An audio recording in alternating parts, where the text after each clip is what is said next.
Muito bem, pessoal. Bom dia, boa tarde ou boa noite. Agora segue a gravação da aula de sistema límbico, tá bom? As aulas que eu estou enviando não estão na mesma ordem que eu pus no cronograma, que era eu utilizei um cronograma antigo, mas eu estou enviando as aulas, são bem parecidas. Por exemplo, só não tem aula de núcleos da base que está separada, não está separada de telencéfalo. Antigamente eu mandava ela separada. Mas esse semestre eu juntei em uma aula só. Então, talvez seja isso a grande diferença.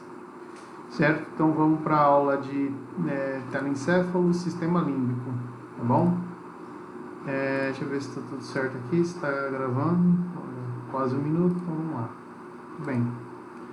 Bom, o sistema límbico ele foi primeiramente descrito a sua morfologia por um neuromorfologista famoso, que foi Pierre Paul Broca. Foi um francês muito importante. Foi aquele cara que descreveu a área da fala e a área da linguagem, que é a área de Broca. Ele devotou grande parte da sua vida no estudo da organização macroscópica dos hemisférios cerebrais. Então, além de estudar a macro, ele também tinha uma grande afinidade pelo estudo microscópico também, tá? A partir dele, grande parte de estudos clínicos, de observação dos pacientes dele, bom, pacientes que ele acompanhou durante muito tempo, que eram somente aqueles que tinham distúrbios sensitivos ou de vocalização. Geralmente, depois que a pessoa morria, ele estudava o cérebro macroscopicamente, tá? Muito bem. Ele foi um dos pioneiros a compreender o córtex como um manto, né? Ele chamava de manto cortical, né? Que é o manto celular acima da substância branca. Ele escreveu um trabalho muito importante, que é esse aqui, sobre a anatomia comparada das circunvulações cerebrais do grande lobo límbico, né? Ou das estruturas que ficam límbicas, que ficam dentro da fissura cerebral, né? Então, o que seria esse lobo límbico, né? Seria aquele que circula o limbo ou a sombra cerebral, que está na vista medial do encéfalo. Então, esse aqui é um dos esquemas que ele publicou nesse livro, onde ele demonstra que em C seria o corpo caloso, né? E o corpo caloso seria aqui uma parte do grande lobo límbico, tá? Então ele daria essa volta aqui, né? Então ele veio desde o corpo caloso, vai para o giro parahipocampal, né? Então ele se une no vira o giro parahipocampal e depois isso aqui termina aqui no núcleus. E aqui dentro vai estar o fórnice, vai estar o hipotálamo, que são hipotálamo não, né? O fórnice, o hipocampo, que são as estruturas que se relacionam com o lobo temporal aqui, ou com a parede inferior do ventrículo lateral. Outra situação também foi ele, um dos que descreveu o fórnice também, que ele viu essa relação entre o hipocampo, demonstrando uma relação anatômica entre o hipocampo e o hipotálamo. Bom, esse é um outro esqueminha dele, tá? Para demonstrar o corpo caloso junto com o hipocampo aqui, ó. Que teria o tubérculo olfatório e o nervo olfatório, ó, onde ele viu essa relação também das estruturas do olfato chegando no sistema límbico, tá? Então ele acreditava que o sistema límbico ele era o cérebro primitivo do ser humano, que grande parte das estruturas que era assim de ordem que ele chamava de ordem primitiva, né, como o olfato, chega diretamente dentro do que ele chama de grande lobo límbico, né? Então ele começou a fazer essas relações, certo? Esse é um esquema do Netter que vocês já viram em outras aulas já. O giro do símbolo e o giro parahipocampal e o hipocampo estaria aqui dentro, né? Dentro que é chamado de formação hipocampal. e mais anteriormente a ele estaria a amígdala.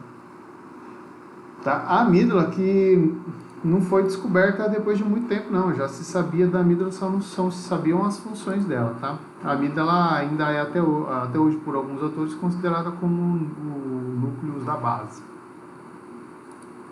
Muito bem. Porém, foi James Pepys um dos primeiros a chamar essa região aqui, em vez de ser logrando, de não só a sua anatomia como um grande lobo límbico, mas ele deu um nome, que chama de sistema límbico, que estaria relacionado com mecanismos de emoção. E ele ainda coloca mais, né? Ele diz que o hipotálamo teria participação, o hipocampo, o tálamo anterior. Então, tudo isso daí ele colocou dentro de um circuito que a gente já bem conhece, que é o circuito de Papez, né? Essa informação chega aqui no giro do símbolo, por exemplo. Isso daqui passa para a formação hipocampal. Do hipocampo, essa informação via fórnice chega até os corpos mamilares, e dos corpos mamilares iria até o tubérculo anterior do tálamo, aqui via um trato que é o trato mamilotalâmico. Bom? Ele partiu dessas premissas funcionais por conta de estudos de também igual o James, igual o Pierre Broca, tá? Foi estudo de observação.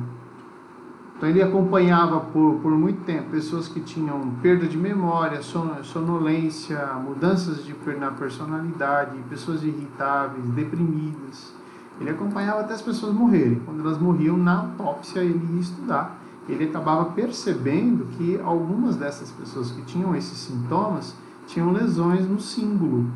Tá? Por isso que ele começou a definir, dar um papel funcional para essas áreas. Tá? Até aquela época não se tinha eletrofisiologia, não se tinha estudos funcionais assim tão bem aplicados. Você pegava um paciente e você acompanhava ele até morrer. Se você não morresse antes, né, você teria o sucesso da observação. Né? Tá bom? Então, levou-se a crer que lesões do corpo caloso e de áreas adjacentes levavam a essa sintomatologia. Tá? McLean, em 1949, ele foi o cara que chamou o hipotálamo do grande gânglio cabeça do sistema nervoso autônomo. Então ele começou a definir o hipotálamo como um grande modulador do sistema simpático e parasimpático, e ele ainda conseguiu observar que existem conexões entre o cérebro antigo, ou o rinencéfalo, que é o cérebro que recebe informação do olfato, com o hipotálamo. Tá?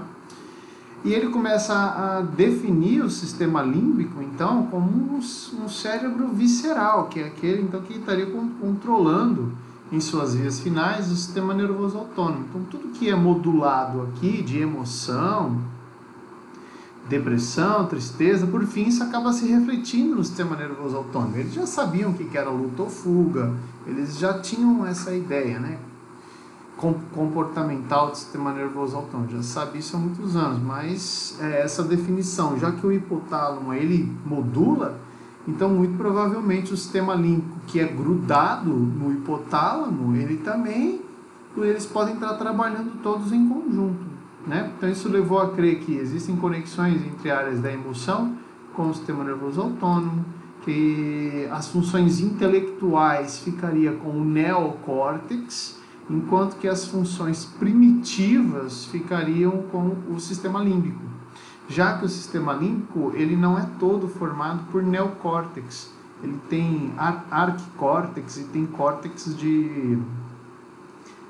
com menos camadas celulares, tá? Chegando até de 5 até 3 camadas, né? Por exemplo, o hipocampo só tem 3, né? Então você tem outras regiões que estão ao redor do hipocampo que tem menos camadas corticais, que é o córtex de transição, tá? Que é o mesocórtex. Já o sistema afetivo, ele é dominado por um sistema bruto e primitivo, que é aquilo que a gente sente, no caso, o sistema límbico. Tá bom? Muito bem, então essa definição, isso aqui é um esquema... Bom, isso aqui primeiramente, esse aqui é um esquema do próprio McLean, tá? sobre o cérebro visceral. Isso aqui eu peguei de um artigo de revisão da Nature sobre o sistema límbico.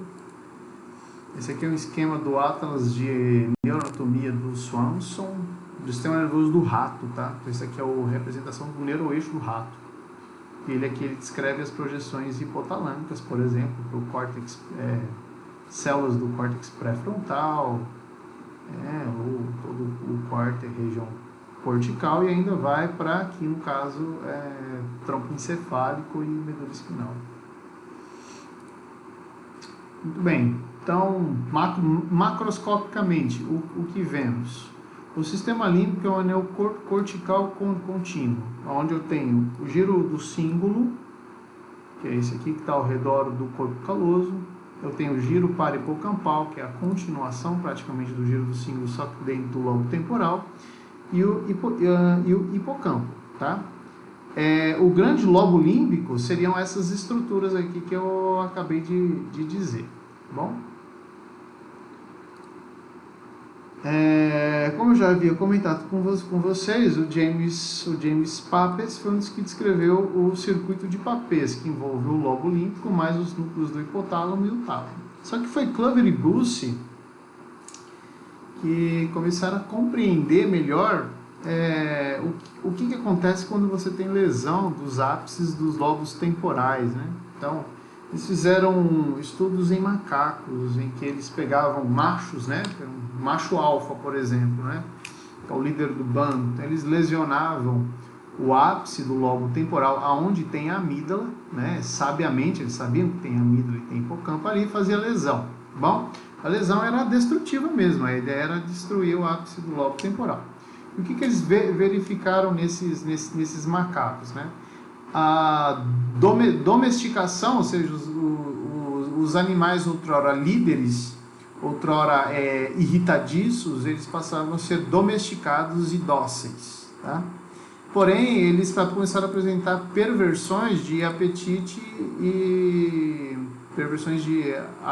como também perversões orais, tá?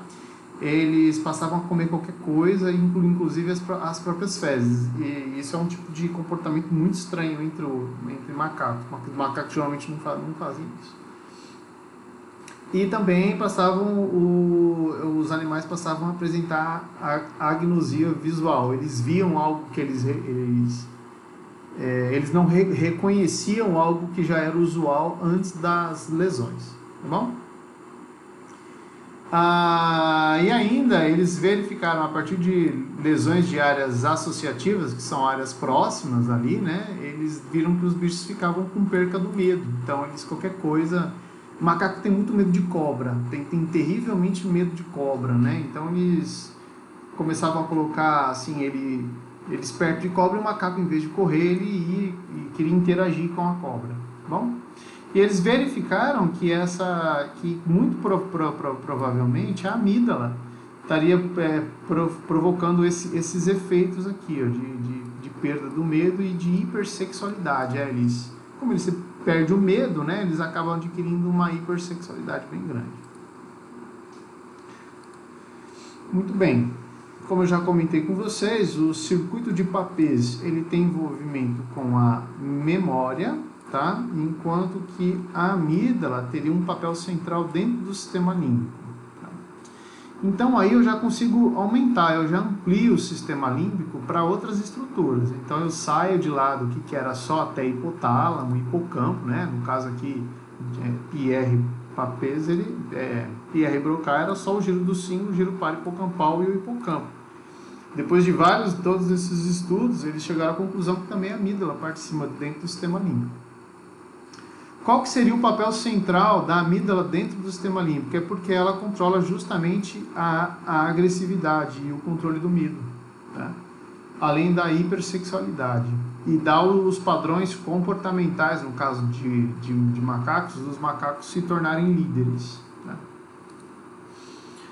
Muito bem, então o sistema límbico é um conjunto de estruturas corticais e subcorticais interligadas morfologicamente e funcionalmente. Tá? Então é isso aqui que a gente pode ampliar bem mais o sistema límbico do que ele outrora foi descrito e conhecido. Então, nós podemos ampliar, por exemplo, o próprio circuito de papéis, tá? Então, o circuito de papéis clássico, né? Tem o córtex associativo junto com o giro do cíngulo hipocampo por meio do fórmice corpo mamilar, núcleo anterior do tálamo, por meio do trato mamilotalâmico, núcleos anteriores do tálamo, os que estão no tubérculo anterior. Daqui volta para o giro do cíngulo, isso fica reverberando aqui, tá bom? Como a gente amplia, a gente consegue perceber, por exemplo, que o hipocampo, além dele receber projeções do giro do cíngulo, ele, por exemplo, recebe informações de próprio córtex associativo, que são os córtex de terceira ordem, né? O hipocampo também se projeta para a amígdala, e a amígdala se projeta para o hipotálamo, e o hipotálamo também se projeta para o córtex pré-frontal, por exemplo. Então, você tem uma ida e uma volta de hipocampo com córtex associativo. Então, todas essas estruturas acabam se modulando. O que a gente consegue tirar bem daí também é você conseguir observar, por exemplo, aqui a participação do hipotálamo, de novo aqui, né? Por exemplo, a expressão visceral das emoções é via resposta direta no sistema nervoso autônomo e no sistema nervoso e no sistema endócrino, tá? Seria o papel do hipotálamo aí. A amígdala ficaria, por exemplo, com um botão de disparo das experiências emocionais. Então, devo ficar irritado? Não devo ficar irritado? Devo ter medo? Não devo ter medo? O hipocampo participaria com a consolidação da memória. O hipocampo tem um papel fundamental para que a memória seja ativa, tá? E enquanto que a experiência objetiva ficaria para o córtex associativo, que interpreta tudo que chega até ele, e a experiência subjetiva ficaria para o giro do cíngulo, já que ele participa de vias que estaria aqui envolvido com vias mais subjetivas. Bom, muito bem, partindo para o próximo slide. Então, quais são as áreas corticais que têm relação com o sistema límbico, tá? Então, componentes do sistema límbico relacionados com a emoção, por exemplo. Nós vamos comentar com algumas aqui. Deixa eu ver aqui, tem ideia de designer para ficar melhor? Não tem, pode ficar assim mesmo. Tá? Por exemplo, as áreas corticais é o córtex do cíngulo anterior, o córtex da ínsula anterior e o córtex pré-frontal, o órbito frontal. Grande parte dessas daqui eu já comentei, por exemplo, o córtex insular anterior eu já comentei na aula de córtex funcional e o córtex pré-frontal, órbito frontal também. Então eu não vou ficar repetindo todas as funções, mas elas estão aqui. O giro do cíngulo, ele, por exemplo, ele pode ser dissecado em duas regiões, tá? O giro do cíngulo tem uma porção que é mais anterior aqui, ó, que está no lobo frontal. O giro do cíngulo que está no lobo frontal, ele tem algumas funções diferentes dessa do giro do cíngulo, que está dentro do lobo parietal e dentro do lobo temporal, tá bom? Então, essa que está no lobo frontal, ele vai ter funções distintas dessas, tá? Vamos aqui, então. Bom, sobre áreas subcorticais, nós podemos comentar aqui sobre parte do hipotálamo. Parte por quê? Porque não é todo hipotálamo que está envolvido com o sistema límbico. Nós temos uma parte do hipotálamo que é envolvido com a parte endócrina, tá? E outros comportamentos. A área septal, o núcleo accumbens, a abênula e a amígdala. Então, nós vamos começar falando sobre as áreas corticais que têm envolvimento com o sistema límbico, tá? Então, ó, o córtex singular anterior, tá? Ou o córtex do giro do cíngulo anterior, tá bom? A parte anterior do giro do cíngulo está relacionada com emoções, com controle e modulação de emoções, tá bom? Por quê? Em observações clínicas demonstrou que sua lobotomia leva a estados de domesticação. Um outro estado de domesticação que é muito comum chama-se casamento, tá? E casamento costuma domesticar bastante, tá? É um dos exemplos. Dor crônica também tem ativação aqui. A dor crônica ativa o córtex singular anterior, tá bom? Por exemplo, ela é muito ativa quando a recordação é de tristeza. Quando você tem uma recordação triste, também ela é ativada. Então, em casos de depressão crônica, ela não fica ativa. Tá? Ao contrário, né? Em depressão, ela fica com o córtex mais delgado. Isso é bem interessante. Tem nesse estudo aqui, ó. Esse estudo aqui. Então, em pessoas que têm depressão, ela tem baixa atividade, ó. Tá? Em indivíduos sadios, quando é para recordar algum evento triste, é muito ativada, ó, essa região anterior. Tá? Mas em indivíduos que são deprimidos, ela é pouco ativada. Por quê? Porque existe algum mecanismo que faz com que as células nessa região aqui entrem em apoptose. Tá? Talvez ou é a morte celular que gera a depressão, ou é a depressão que é um problema de neurotransmissores que leva à diminuição de células aqui, tá? Pode ser, as duas hipóteses são confiáveis, tá? Casos de depressão severa, os sintomas desaparecem com estimulação elétrica, principalmente estimulação elétrica do córtex pré-frontal, tá? Ou do córtex do lobo frontal. Estimulação elétrica não é enfiar o dedo do paciente dentro da tomada, tá? Existe um trabalho para isso. Parece meio esquisito, mas funciona tão bem, vocês não fazem ideia.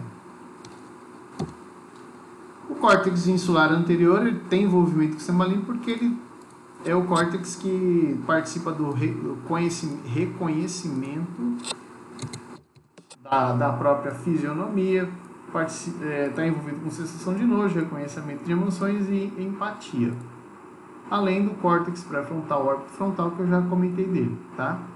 Que participa no controle de emoções, comportamentos socialmente indesejados e na atenção. Sabe-se, é claro, que lesão da região mais anterior do lobo frontal, ou do que é chamado de pré-frontal, né? Pré-frontal, pode levar a uma forma de sociopatia adquirida, tá? Isso aqui é uma reconstrução em 3D de um encéfalo de uma pessoa que tinha lesão nessa região aqui. Por que eu tô falando que tinha? Ela acabou morrendo e ela era uma pessoa que tinha um comportamento sociopata. E aí depois que ela morreu que se descobriram que ela tinha lesão aqui, ó, né? Isso é bem interessante, é um trabalho bem legal aqui, né? Então isso demonstrando a participação da região do córtex do lobo pré-frontal, né? Participando desses comportamentos motivados, né? Muito bem. Hipotálamo, aí aqui já são regiões que são subcorticais, tá? Então eu saio daqui do lobo pré-frontal e entro em regiões subcorticais. O hipotálamo é a cabeça do sistema nervoso autônomo, é o grande modulador aí X superior de inputs e outputs do sistema nervoso autônomo, tá bom? Ela está envolvida com a raiva, medo, placidez, principalmente raiva, medo e placidez. Eu vou fazer uma pausa. Lesão no núcleo ventromedial leva, por exemplo, isso aqui são estudos em animais, tá? Por exemplo, a agressão e raiva, tá? Quando você retira os hemisférios e você só deixa o hipotálamo, por exemplo, se você isola o hipotálamo do córtex, de todas as outras áreas corticais, o animal ele só apresenta comportamento de raiva. Isso é bem interessante, tá? Ele fica com um disparo para agressão e raiva imenso. Então é como se o córtex pré-frontal, o córtex frontal, ele meio que segura o hipotálamo, tá? Por conta dessas conexões com o sistema nervoso autônomo, você vai ter uma descarga autonômica aqui. Então, isso que eu estava comentando com vocês. Isso aqui é o neuroeixo do gato, tá? Isso aqui foi um estudo feito em gato há muitos anos aqui atrás, tá? Não é de hoje, não. Então, eles pegaram o gato lá e o gato pegaram um dos gatos e fizeram lesão aqui, isolando o hipotálamo do córtex. Então, eles passaram uma faca aqui, bem na base do pedúnculo cerebral, né? Passaram mesmo, né? passaram uma faca e isolaram o córtex bem na base do pedúnculo cerebral e deixaram só hipotálamo e tronco. Então, o animal ele só apresentava a resposta de raiva. Ele só tinha comportamento para raiva, mesmo que antes ele era dócil, tá? Se você deixa só o hipotálamo posterior, ó, por exemplo, esse outro animal aqui, eles cortaram, deixaram o hipotálamo anterior e deixaram só o hipotálamo posterior. O animal continuava tendo resposta de raiva. E se você isola o hipotálamo e o córtex e deixa só o tronco, aí você não tem resposta coordenada de raiva, tá? É como se o animal ele depende para ter a raiva do hipotálamo, principalmente o hipotálamo posterior aqui, ó. E a raiva ela é modulada por conta do córtex, principalmente o córtex pré-frontal, tá? Que é aquele que te fala assim, você não precisa ter raiva, você não precisa ter ódio. Ah, o professor baixou a minha nota, mas será que foi porque você não colou a prova toda? Então, aí o professor tem raiva também, o professor também tem raiva, né? Porque a hora que o professor vê esse monte de nota colada, né, esse monte de resposta de cola na prova, fica essa raiva, essa cara aqui, né? Aumenta o batimento cardíaco, aumenta a vascularização no músculo, diminui a influência no sistema digestivo, porque quem está com raiva não precisa ir no banheiro, né? Então tem inibição aqui do trato gastrointestinal e você fica com essa feição de raiva aqui. Então quem acaba modulando muito esse comportamento é o próprio hipotálamo, porque ele tem disparos do tronco encefálico, né? E ele também vai ter disparo aqui para a coluna intermédio lateral da medula torácica, tá? Além da região sacral aqui. O hipotálamo desce, vai lá embaixo, que é o feixe hipotálamo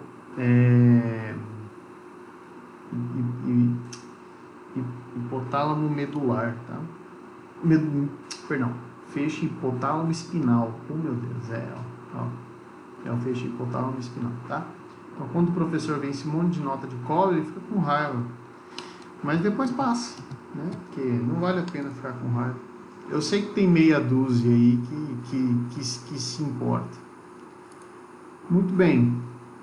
Sobre a área septal, né? A área septal é outra região, já tinha comentado em algum momento aí, né? A área septal é essa região bem... Parece essa união entre o giro frontal, o giro frontal superior aqui, ó, com o giro do símbolo, né? Parece que tem uma união deles aqui. Então essa região é chamada de área septal, tá?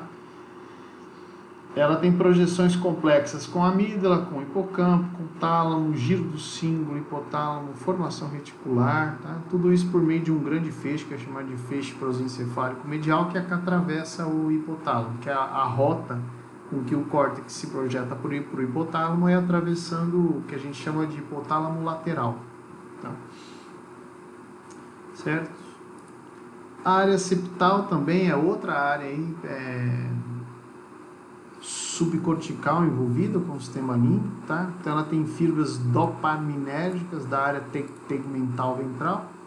Ela ela recebe fibras dopaminérgicas da área tegmental ventral, que é uma região dopaminérgica do tronco encefálico, e ela vai se projetar, ó, a área septal, ó, falando sobre ela ainda, né? Ela vai se projetar para o sistema mesolímbico de recompensa, tá bom?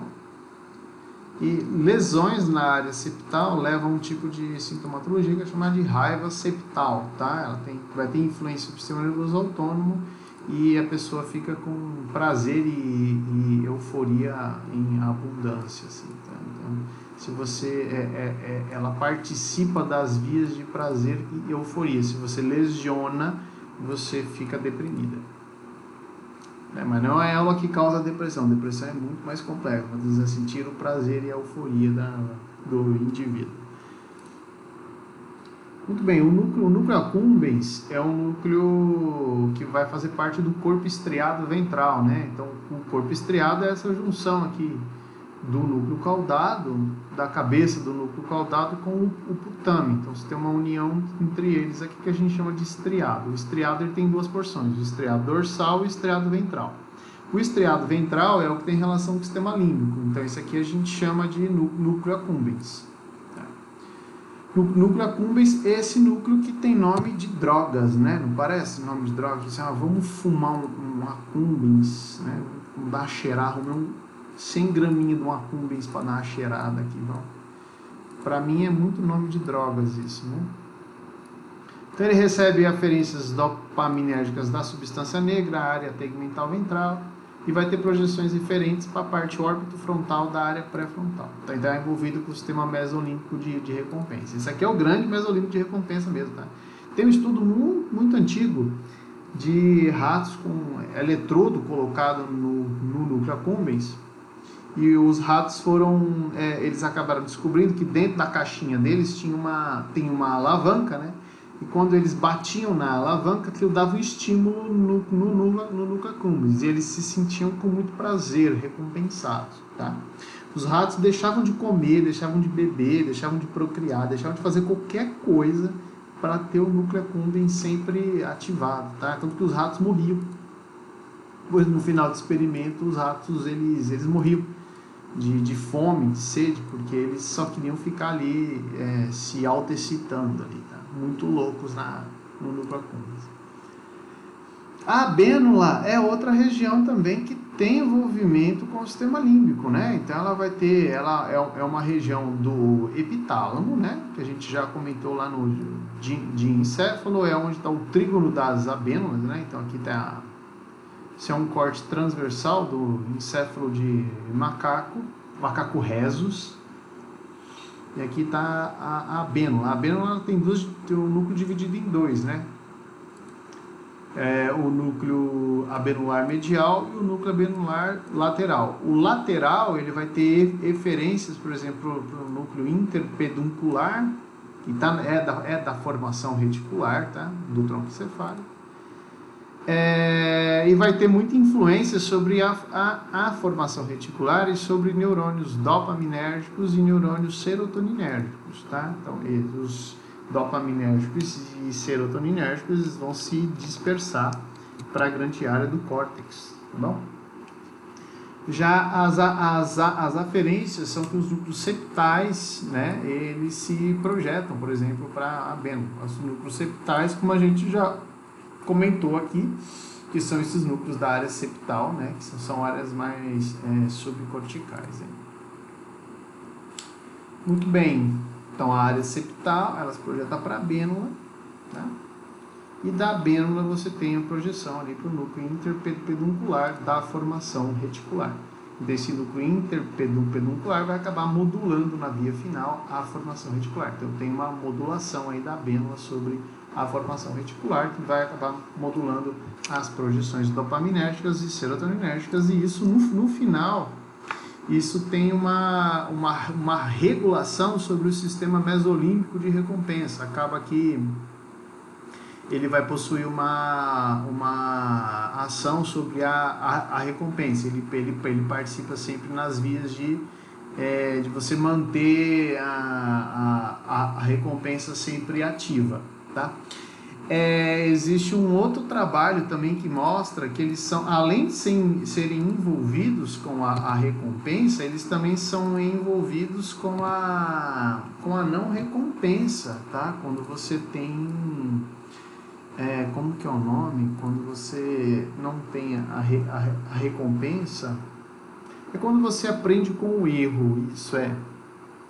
Quando você não é recompensado por aquilo que você faz, você fica triste, mas você aprende com o erro, tá? Ou deveria aprender, né, no caso.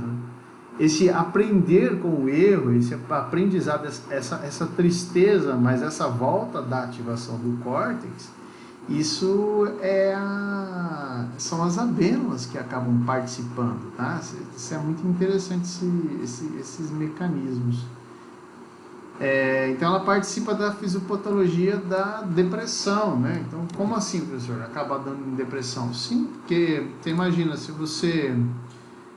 o cérebro ele quer ficar feliz, você tem um centro de recompensa para isso, né? Se você nunca é recompensado, você acaba entrando em depressão, Então, participa de mecanismos que modulam a depressão. E, ó, qualquer núcleo que tenha influência sobre mecanismos de recompensa, que tenha influência sobre os núcleos da RAF ou formação reticular, ali das células dopaminérgicas ou serotoninérgicas, vai ter com certeza envolvimento com depressão. Certo?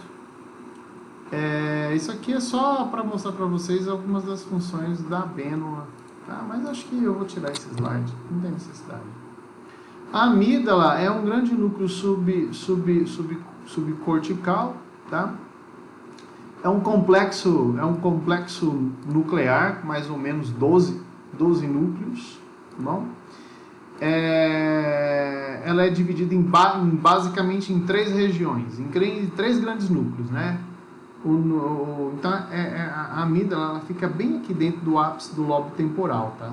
Onde está o uncus, né? Então, essa aqui é uma representação de uma secção frontal do encéfalo, e aqui é a representação que seria a distribuição dos núcleos amidaloides. Nós temos um núcleo que é chamado de núcleo córtico medial, tá bom? Que aqui ele está sendo representado um pouco mais aqui em cima, ó. Ou seja, mais dorsal, mais em azul aqui. Tem envolvimento com o olfato e com o comportamento sexual. É tipo uma região mais primitiva da amígdala, tá? Você tem um núcleo que é o maior deles, que é o núcleo basolateral da amígdala, que está representado aqui em vermelhinho. Tem conexões com a própria amígdala, tem muitas projeções, recebe muitas projeções glutamatérgicas. Tem muito GABA, então ele é um núcleo praticamente inibitório, mas também tem acetilcolina, serotonina e noradrenalina, tá? E tem um núcleo que é chamado de núcleo central, que é chamado de núcleo central, que é o grande núcleo eferente da amígdala. É como se esse núcleo central ele fosse um dos que acaba disparando para grande parte das áreas corticais e do tronco encefálico. Enquanto que os outros núcleos, eles são mais conexões internas, conexões com a própria amígdala. Bom, essa é uma representação para mostrar para vocês, tá? Que a amígdala envia projeções para muitas áreas corticais, o lobo pré-frontal, o lobo frontal, regiões do córtex pré-frontal, também recebe muitas projeções dessas mesmas áreas, tá? Grandes funções da amígdala, né? Então, por exemplo, os núcleos do grupo basolateral estão envolvidos com medo e fuga. Então, quando você está com uma situação que você está com medo, você tem muita ativação, então, para te preparar para uma situação de medo ou fuga. Então, ela dispara quando você precisa, por exemplo, correr ou você precisa lutar, né? Principalmente quando você está em fuga mesmo, tá bom? Já os núcleos do grupo córtico medial estão envolvidos com defesa e agressão, que são aqueles que em uma situação de aperto, como está vendo aqui, né? Ou você luta ou você se entrega, por exemplo, né? Então você pode lutar ou você pode se entregar, tá bom? Em ambos eles, a gente pode dizer que existem muitos receptores para hormônios sexuais, então eles são envolvidos com sexualidade, tá? E eles estão envolvidos com o reconhecimento do medo e também da alegria. E lesão bilateral leva à queda do medo, como o trabalho de Clover e Bush já havia demonstrado. Muito bem, quando você tem um estímulo sensorial, que teoricamente ele seria aversivo, por exemplo, você vê a cobra, ai meu Deus, é uma cobra, né? Então você tem essa percepção sensorial. Essa informação ela pode partir para o córtex e depois do córtex você tem uma expressão emocional, ou você pode ter uma percepção sensorial e partir para uma expressão emocional, como se fosse um reflexo, e depois daí o córtex ele fica sabendo do que está acontecendo. Tanto faz se é uma via mais direta para o córtex e depois uma via mais reflexa, ou via reflexa e depois córtex. Aqui tanto faz. O que é importante aqui é que quando você tem um estímulo visual, sensorial, e esse estímulo é aversivo, você tem uma expressão emocional, tá? Então, quando você fica com medo, você fica com cara de espanto, ou com cara de horror, né? Ou com cara de raiva, tá bom? E então o seu córtex ele vai ser preparado para aquilo que você está vendo. Por exemplo, você viu um escorpião aqui, né? Tá andando aí em casa e deu de cara com um escorpião. Então as vias visuais, elas levam essa informação visual aqui, por exemplo, lá para o tálamo, tá? E o tálamo, ele vai enviar essa informação visual para o córtex associativo visual, tá? Só que antes dele enviar para lá, ele já dispara para a amígdala. Então toda informação que passa pelo tálamo, que é sensitiva, acaba estimulando a amígdala também, tá? E aí a amígdala, ela vai fazer o seguinte, ó. Então aqui você tem uma representação do que se fosse a amígdala aqui, ó, né? Então, ó, estímulo aversivo, informação entrou. Essa informação pode ser o rugido do leão, ou o breque de um carro, né? Ou o barulho do despertador, né? Seja o que for, ou a cara da sogra ou do sogro. Tanto faz. A informação chega no tálamo. Essa informação sensitiva chega no tálamo. Daqui do tálamo, ela passa para a amígdala, tá? E também ela vai levar para o córtex sensorial. Mas antes ela já dispara para a amígdala. Por quê? Porque ela dispara a amígdala para você já ter uma resposta emocional, tá? Então você vai ter, por exemplo, essa informação dentro da amígdala vai acabar sendo processada, passa para o núcleo central da amígdala e daqui passa para, por exemplo, a área cinzenta periaquedutal, para te dar uma resposta comportamental, emocional frente ao estímulo. Uma resposta autônoma, via hipotálamo lateral, e também uma resposta endócrina, tá? Por quê? Porque tanto faz o que o cérebro vai interpretar. Eu preciso salvar esse indivíduo da frente do escorpião. Para salvar ele, eu preciso dar uma resposta comportamental. Então, assim, você, numa situação de medo, a amígdala te faz ficar com medo. Medo faz você ter uma reação de medo frente ao estímulo aversivo. Até que o seu córtex diga, não, mas olha, o escorpião é pequenininho, se você pisar nele, ele morre, né? Então não precisa ter medo, escorpião não é enorme, né? Nossa, que cobra grande, né? Põe a mão na cobra ou não põe a mão? Bom, pode ser que a cobra pique, pode ser que não, né? Pode fazer carinho, não sei, então... Isso que vai te dizer depois é o corte. Mas de primeiro impacto você fica com medo. Você fica com medo. Nossa, isso dá medo, né? Então você já tem uma resposta autonômica, que aí você tem disparo, sistema nervoso autônomo, principalmente de vias simpáticas. Bom, então o córtex sensorial, ele também ativa a amígdala, tá? Ou inibindo a amígdala, porque depois que você já reconheceu, você pode inibir o medo. Ou ele busca informação com o hipocampo lá, busca padrões de memória e o próprio hipocampo pode também ativar ou inibir a amígdala, tá bom? E a amígdala vai ser o que vai disparar aqui para outras áreas, tá? Inclusive se utilizando do hipotálamo para uma resposta autonômica. Aqui você tem um quadrinho também, né? Onde você tem a avaliação do estímulo ocorre de duas maneiras, uma mais grosseira, mas ela é rápida, que garante a integridade física através de reação de defesa, e uma outra que é mais detalhada, mas ela é lenta, porque precisa de uma análise, uma associação, uma avaliação. Bom, o hipotálamo lateral ele é acionado para uma estimulação simpática. Aí você tem ajustes hemodinâmicos respiratórios, midríase, sudorese e aumento rápido do metabolismo. Já a substância cinzenta periaquedutal está ali envolvida no tronco encefálico, acionando a expressão somática de defesa, tá bom? Tá? Aqui, sinais de perigo, tálamo, córtex cerebral, mas antes vai para a amígdala. Núcleo lateral da amígdala, núcleo central dispara a substância cinzenta periaquedutal hipotálamo, medula espinal, glândulas supraadrenais, adrenalina e aceleração do ritmo do organismo. É o preparando-se para o pior até o tálamo e reconhecer e dizer que não é tão ruim assim. Muito bem, a reação de medo, ela é uma reação que pode ser condicionada também, tá? Isso é bem antigo já. Então, por exemplo, põe um ratinho dentro de uma caixinha com uma grade nas suas patinhas e essa gradinha, ela dá choque, tá? Mas antes de dar o choque, você tem um estímulo sonoro. Então, tem o estímulo sonoro e depois você tem a intensidade. O ratinho pula, tá bom? Som mais choque. Então, o rato exibe reação de medo e ansiedade. Então, você tem um condicionamento mais o choque.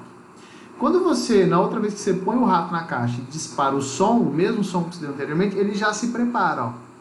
Ou seja, ele já se posiciona em posição de freezing, esse daqui que a gente chama no rato, né? Posição de freezing, ele está congelado, tá?